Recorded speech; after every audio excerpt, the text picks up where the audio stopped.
Nigerians, telling them that the charge against Bola Tinubu was just for tax, and all he paid was tax, and he had nothing to do with drugs. That is a big lie. I have the document here. Nigerians can see it. I hope you can see it on the screen here. I have the document here. It actually says, and if you look at it, it says docket.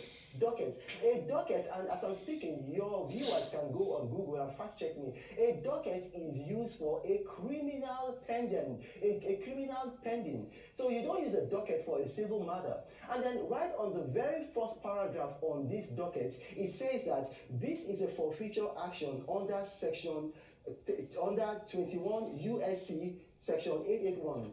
USC is the United States Criminal Code. I will state it again. USC is the United States Criminal Code. Now, if you're watching at home, you can go on Google and you can fact check me. The United States Criminal Code is Title 18, USC, United States Criminal Code.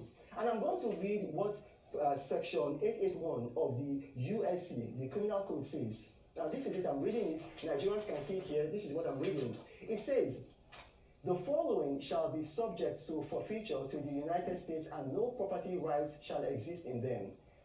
All monies, negotiable instruments, securities, or other things of value furnished or intended to be furnished by any person in exchange for a controlled substance or listed chemical in violation of this subchapter.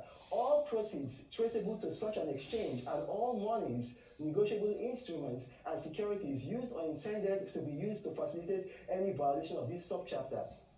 The word used there is controlled substances. Now, for Nigerians who may not understand this, a controlled substance are what they call narcotics, hard drugs. In this case, it was white heroin. Bola Tinubu was involved in a white heroin cartel. We know, and he was the treasurer of that cartel. And then he put some monies into an account. He was working for Mobile, and as he was working for Mobile, his salary was $2,400.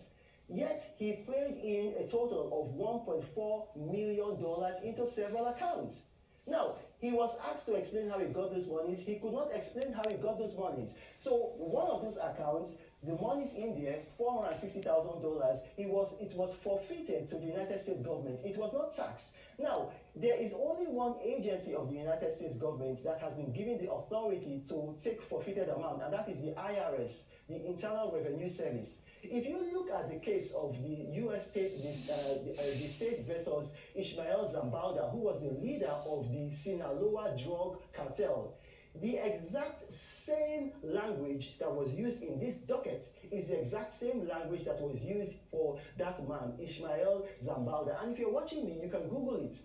That it says that you agree to forfeit $5 million to the United States. Word for word with what was used for Bola Tinubu. The only difference is the amount. Bola Tinubu forfeited $460,000. Ishmael Zambalda forfeited $5 million.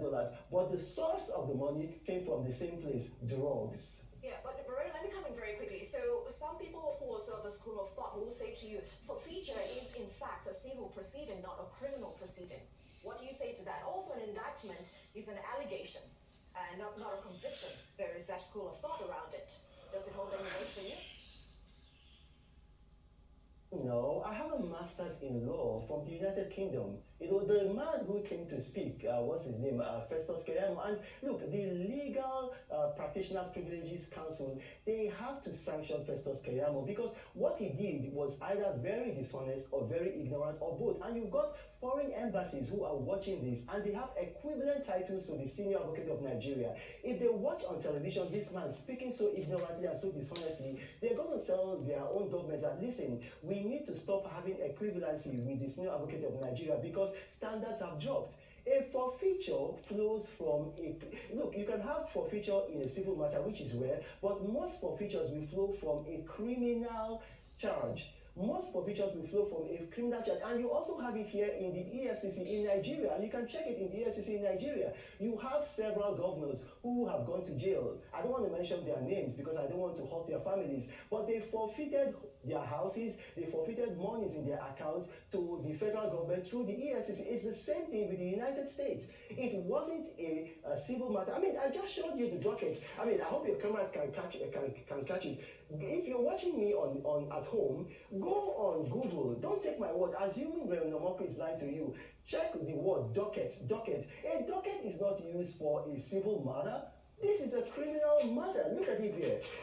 It says there, I'm going to read it for you, docketed July 28th.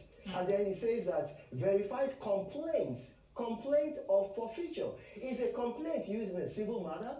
So, I mean, these people, they are trying to hoodwink Nigerians, they are trying to pull the wool over the eyes of Nigerians, and it's so disappointing. Reno, just to butt in there, I mean, yes, the cameras can see the document that you have there, very clearly, and you have just played it twice. That's okay. But my question is, how is the document that you are holding different from the certified true copy that